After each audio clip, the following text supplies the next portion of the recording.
Hey everybody, this is GTD Colas Pumpers, and I'm hyped. You know why I'm hyped?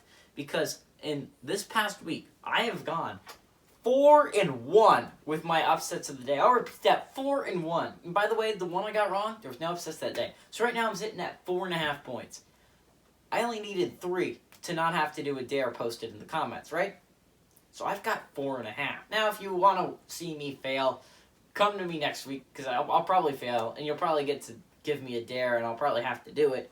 But this week has just been phenomenally good. So let's go to the Friday review. So, BYU was playing number 18 San Diego State, and this was my upset of the day. This was the pick that I had, right? I wasn't super confident in it, because San Diego State had indeed beaten BYU the last 4 times they had met in the regular season, right? But that's what made it interesting, because BYU went to San Diego State and upset the Aztecs at home.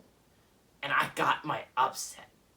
I've got 4-1 in upsets, and I hope that continues into the game. But BYU looked like a solid team.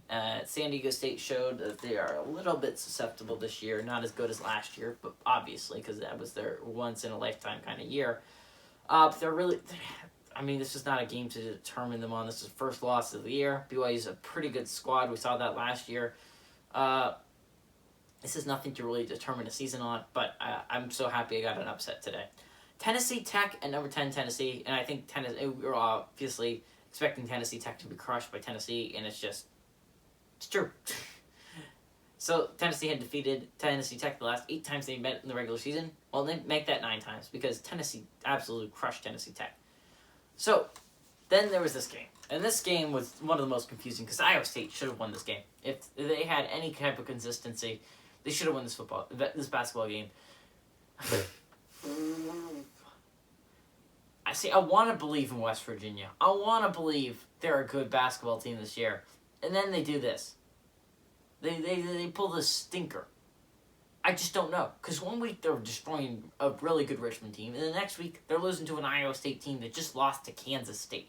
So I just don't know how good this West Virginia team really is, and I'd like to see them play a top-tier opponent like Baylor or Texas or Texas Tech, because I think they'd lose. I think West Virginia is the most overrated number 8 team I've seen in a long time. The overrated top 10 team. They do not deserve to be in the top 10 from the way they're playing. They're lucky to have this 7-1 record they have. Should have lost to North Texas. And they should have lost to Iowa State. They're pulling off squeakers against really bad basketball teams. I'd like to see them play a good one, because they are going to lose. So that's the Friday review. So let's go into the Saturday games that we have. So we have number 1 Gonzaga at number 3 Iowa. So Gonzaga's favored by 3.5 points this game. Iowa's coming off their biggest win of the year, a 53-point victory, an absolute dominant win. Iowa's been phenomenally good this year. As I said before, my top 3, the top 3, Iowa, you have Gonzaga, and you have Baylor. Then there's everyone else. Those are the team that I feel like we're going to see in the Final Four this year. I think Gonzaga, I think we're going to see Baylor, and I think we're going to see Iowa. Those are the teams that I'm going to predict it now. I think those are the teams. We'll probably end up with a 4th team, but there's just such a huge gap in talent going down from Gonzaga and Baylor and Iowa to even the number 4 team in Michigan State. Iowa's looked really good this year. Luka Garza is legitimately making his case for the number 1 overall pick. He's a fantastic basketball player, and I'm excited to see him in this matchup, and I think Iowa has a serious chance of pulling off the upset against Gonzaga.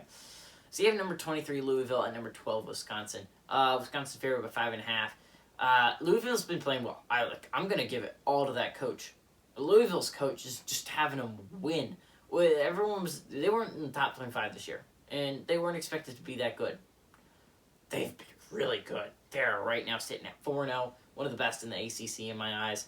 Very, very good basketball player, and the Louisville Cardinals.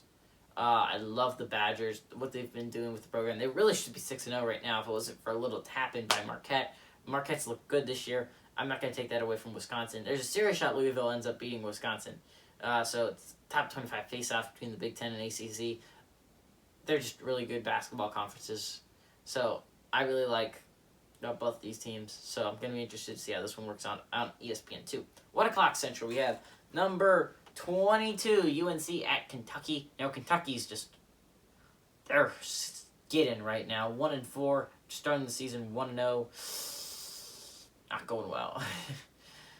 Lost to Richmond, then they lost to Kansas, then they lost to Georgia Tech in a blowout, and then they lost to Notre Dame last week. So, not going so well for the Kentucky Wildcats, but Tar Heels aren't doing that great either. Sitting at a 4-2 record. They would this is not a desperate. This is a desperation win for kids. This is a Kentucky game that is a must win. It's on CBS, by the way. I think it's going to be a very, very good game. Kentucky has a serious shot at pulling off this upset. So then we have number 2 Baylor at Kansas State. So I don't know. I think it's pretty obvious that Kansas State and Iowa State are the lowest of the conferences, lowest of the Big 12 conference. But then I was looking at it. Kansas State beat Iowa State by a considerable margin, 9 points. It was their biggest win of the season, but still, 9-point win against Iowa State, right? Iowa State went on to almost beat West Virginia last night, right? So it begs the question, is Kansas State getting better? Maybe that Division II loss is just what it needed to, kick their butts in gear. I don't know. I think this is going to be a huge test for for Kansas State, because obviously Baylor is one of the best teams in the country. I don't think the Wildcats have a serious shot at beating Baylor, but a close game. If they can keep it a close game, that would be so huge for the fan base, so huge for the players, and it could actually give them confidence moving into some of these next games. They have to beat Oklahoma. You have to start beating teams like Oklahoma State, TCU, Iowa State. You got to win against those teams. Oklahoma, teams that aren't ranked. Now you got to beat. I think you got to start beating teams like Texas Tech if you want to be considered serious, in West Virginia. I don't know if you can beat Texas the way they're playing. I don't know if you can beat Kansas and Baylor the way they're playing. But if you can keep some of these games close, I think you can be in playoff consideration for Kansas State. Kansas State's sitting at 3-4 right now, which isn't, if they win this game, which is unlikely, they get to 500. But I think it's going to be a very close game for a 17.5-point spread. UCLA at number 20, Ohio State. And actually, UCLA is favored in this game. They're 5-1, and they're looking for their 6th straight after they started the season 0-1.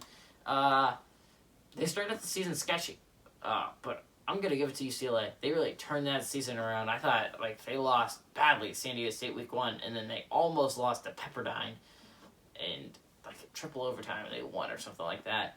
I'm like, but UCLA, it's not looking good. I think UCLA might be one of the best Pac-12 teams. I don't know about anyone else. See, that's when I go back and forth. Is there good Pac-12 teams? And I think there are some. I think UCLA is good. I think Arizona State's decent. I don't think they're great. I think